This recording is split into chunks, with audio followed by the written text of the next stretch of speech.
तो गाइस मैंने जो सिस्टम बनाया है वो बनाया है मैंने i5 थर्ड जन यानी कि 3570 के साथ। और बहुत सारे लोग मेरे को कमेंट कर रहे थे कि AMD की क्यों नहीं ली है आपने, AMD की अगर आप एक्ट्रॉन भी लेते तो भी आपको ज़्यादा अच्छा परफॉर्मेंस मिल जाता।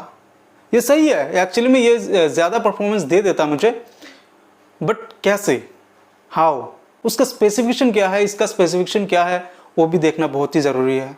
और इसके साथ कंपेटेबल जो भी जितने भी आप चीज़ें लोगे, जैसे कि मदरबोर्ड हो गया, इसके साथ कूलिंग फैन वगैरह सारी चीज़ें, मतलब जो भी चीज़ें आप लगाओगे अपने पीसी में, वो सारी चीज़ें आपको साथ ही साथ आपको मिल पाएगा कि नहीं, अवेलेबल है कि नहीं है। और उसके साथ बहुत सारी चीज़ें, प्राइसिंग क्या है उसका, वो आपको मैंडेटरी आपको चाहिए। जैसे कि मदरबोर्ड के बिना तो आप पीसी बिल्ड नहीं कर सकते ना। आप अगर मदरबोर्ड लेने जाओगे तो उसका प्राइस क्या है, अगर आप उसके कंपेटेबल फैन लेने जाओगे तो उसका प्राइस क्या है, तो ये सारी चीज़ें भी देखना होता है। ठीक है, अब मैंने यहाँ पर पूरा लिस्ट बना के रखा हुआ है, देख सकते हो मेरे साथ, है ना। तो इस लिस्ट में मैंने पूरा स्पेसिफिकेशन लिख रखा है AMD और इंटेल, मतलब जो थर्ड जन है और जो एथलॉन में दिखाऊंगा, प्राइसिंग एक ही सेम जैसा ही है, वो है एथलॉन 3000G। ठीक है, तो इस दोनों में जो भी डिफरेंसेस होंगे वो मैं आपको अभी बताऊंगा स्पेसिफिकेशन के साथ। मैं आपको बता दूंगा ना कि कौन सा आपके लिए बेटर रहेगा, मैं आपको बताऊंगा कैसे, वो मैं अभी आपको समझाता हूँ। ठीक है, तो इंटेल i5 थर्ड जेन यानी कि 3570 जो है, मैं इंटेल i5 बोलूंगा तो समझ जाना कि इंटेल का है, और AMD बोलूंगा तो समझ जाना कि एथलॉन 3000G है। तो जो इंटेल है उसका जो कोर है वो आपको 4 मिलते हैं। ठीक है, वहीं पर आप अगर AMD लेते हो तो वहाँ पर आपको 2 कोर मिलते हैं। अभी थ्रेड जो है, थ्रेड दोनों में सेम है, 4 आपको मिलता है। ठीक है, अभी इसका जो फ्रीक्वेंसी है यानी कि बेस जो मतलब TDP होता है एक प्रोसेसर का, यानी कि पावर कंजप्शन आप समझ लो, तो वो इंटेल में है आपका 77 वाट। ठीक है, मतलब 77 वाट आपका कंज्यूम करेगा ये प्रोसेसर। वहीं पर आप अगर राइजन, बार राइजन आता है मेरे मुंह से, वहीं पर आप अगर AMD लेते हो एथलॉन 3000G, उसमें आपको 35 यानी 33 वाट, यस 33 वाट पावर कंजम्पशन के साथ आपको मिल जाएगा, यानी कि वो लेस पावर कंज्यूमिंग करता है एज कम्पेयर टू इंटेल। ये दोनों जो प्रोसेसर है सेम, मतलब विंडोज़ को सपोर्ट कर लेता है, 64 84 सारे ऑपरेटिंग सिस्टम्स को ये झेल लेता है, कोई भी दिक्कत की बात नहीं है। अगर आप कैचे की बात करें तो कैचे आपको L1 L2 और L3 होते हैं। तो L1 जो है, L1 L2 ये दो जो कैचे है ये आपको इंटेल में कम मिलेंगे, आपको AMD में ज़्यादा मिलेंगे। लेकिन जो शेयर्ड कैचे है वो आपको इंटेल में ज़्यादा मिलता है और मतलब AMD में कम मिलते हैं। तो यहाँ पर कितने कितने मिलते हैं वो मैं आपको बता देता हूँ। यहाँ पर L1 जो है 64 KB पर कोर आपको मिलता है इंटेल में, और वहीं पर आप अगर इसे L1 अगर AMD पर देखो तो वहाँ पर आपको 96 KB पर कोर मिलता है। ठीक है, अगर आप L2 की बात करो तो यहाँ पर 256 आपको मिलता है, 256 आपको मिलता है इंटेल पर, और वहीं पर आपको 512 KB पर कोर आपको मिलता है AMD पर। ठीक है, लेकिन अगर आप शेयर की बात करो, शेयर जो L3 कैचे होते हैं, L3 कैचे आपको यहाँ पर 6 MB की देखने के लिए मिलता है, यानी कि जो इंटेल है उस पर आपको 6 MB की कैचे आपको देखने के लिए मिलेगा जो शेयर्ड है। ठीक है, और जो आपको AMD में मिलेगा वो मिलेगा आपको 4 MB। ठीक है, तो कैचे की बात करें तो ऐसे कैचे ज़्यादा है मतलब इंटेल में। ठीक है, लेकिन अगर आप शेयर्ड की बात करो वो इंटेल में ज़्यादा है, और अगर पर कोर की बात करो तो आपको AMD में ज़्यादा देखने के लिए मिलता है। लेकिन ओवरऑल अगर आप एवरेज निकलोगे ना तो आपको इंटेल पर ज़्यादा मिलेगा। आप अगर चिप लिथोग्राफी की बात करो तो ये 22 nm पर चलता है इंटेल। ठीक है, और वहीं पर 14 nm पर चलता है नैनोमीटर, यानी कि 14 नैनोमीटर पर चलता है राइजन। ठीक, आप बात करते हैं हम ग्राफिक्स की। अगर आप ग्राफिक्स की बात करते हो ना कि भाई आपको ग्राफिक लो प्रोफाइल ग्राफिक लेना नहीं पड़ता, आप अगर राइजन AMD लेते, तो अगर आप AMD लेते तो आपको ग्राफिक की ज़रूरत पड़ता ही नहीं, आपको ग्राफिक नहीं चाहिए। तो ये बात बिल्कुल मेरे को लगता है कि भाई आपको सोचना चाहिए कि अगर आपके पास फ्यूचर में अगर आपके पास 2-3 हज़ार रुपये आता है और आप अगर एक्स्ट्रा करके ग्राफिक कार्ड लगाते हो, वो लो प्रोफाइल ग्राफिक्स ही सही, अगर आप लगाते हो तो उसके साथ कौन सा कंपेटेबल है वो तो सोचो। मेरा जो सिस्टम है उसमें मैंने सोचा कि भाई 2-4 दिन बाद अच्छे से एक ग्राफिक कार्ड लगा लेंगे। ठीक है, क्योंकि मदरबोर्ड पे आजकल तो हर कोई मदरबोर्ड में मिलता है। मेरा जो इसमें है ये 1155 वाला सॉकेट आता है, तो उसमें मैंने जो भी मदरबोर्ड लगाया वो आपको वीडियो में पता चल गया है ना। तो अगर उस मदरबोर्ड में, हर कोई मदरबोर्ड में आजकल ग्राफिक की स्लॉट आते हैं जो 16 वाला होता है, 16 पिन वाला। अगर कोई चाहता है कि भाई मैं खर्च नहीं करूंगा ही नहीं इसके बाद, ठीक है, तो उसका बात अलग है, वो राइजन के साथ सीधा जाए, मेरे कोई वो नहीं है।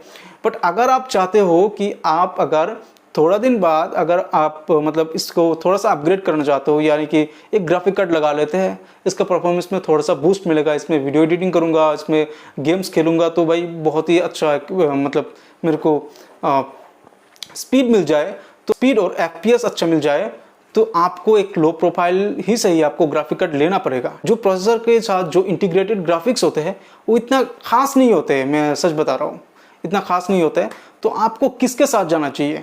आप अगर थोड़ा दिन बाद अगर आप 2-3 हज़ार रुपये लगा के अगर आप एक ग्राफिक कार्ड बाय करते हो, या फिर आपको मतलब 2000-2500 रुपये में भी आपको मिल जाएगा OLX वगैरह पे, सेकंड हैंड आप अगर लेते हो तो 2000-1500 में आपको ग्राफिक कार्ड अच्छे मिल जाएंगे। मतलब लो प्रोफाइल की बात कर रहा हूँ मैं, ग्राफिक कार्ड नहीं होते हो, एक्चुअली वीडियो कार्ड ही होते हैं।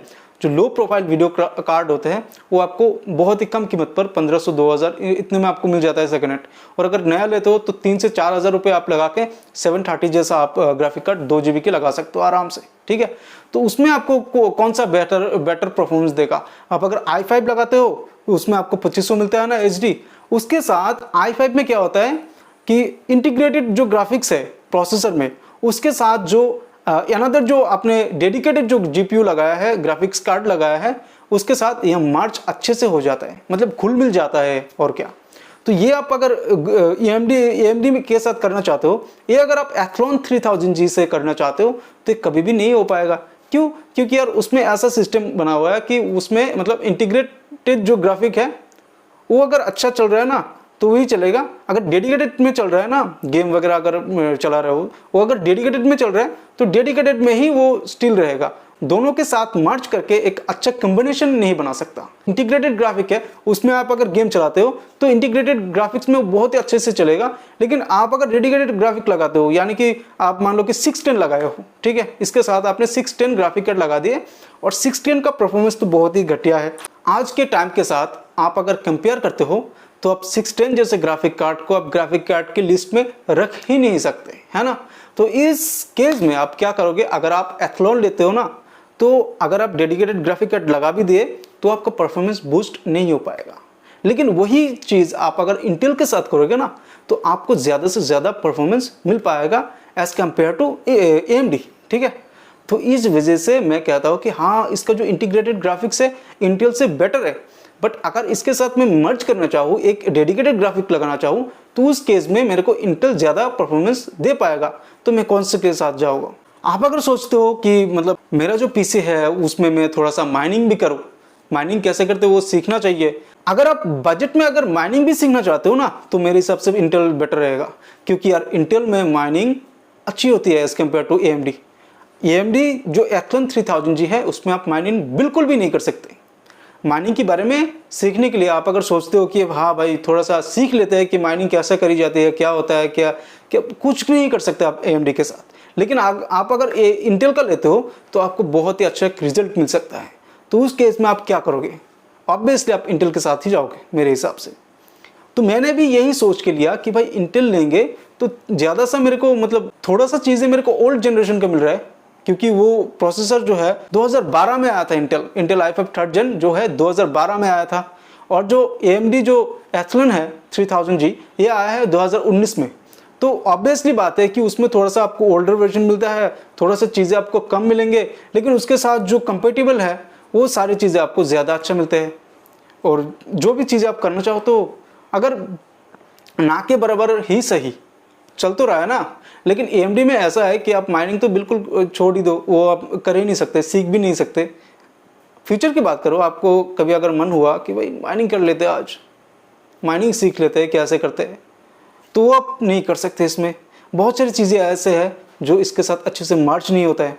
तो आप ही बताओ कि कौन से प्रोसेसर के साथ हमें जाना चाहिए। मेरे हिसाब से आपका जवाब भी इंटेल ही होगा। तो इसी वजह से मैंने भी इंटेल ही लिया। तो इसमें गलत क्या है? आपका क्या राय है ये आप कमेंट में ज़रूर बोलो। आपका इस बारे में कोई भी एडवाइस हो तो आप मेरे को ज़रूर दो, ठीक है, और मैं उसको रिप्लाई भी ज़रूर दूंगा। तो दैट्स इट, मिलते हैं अगले वीडियो में। Thanks for watching this video.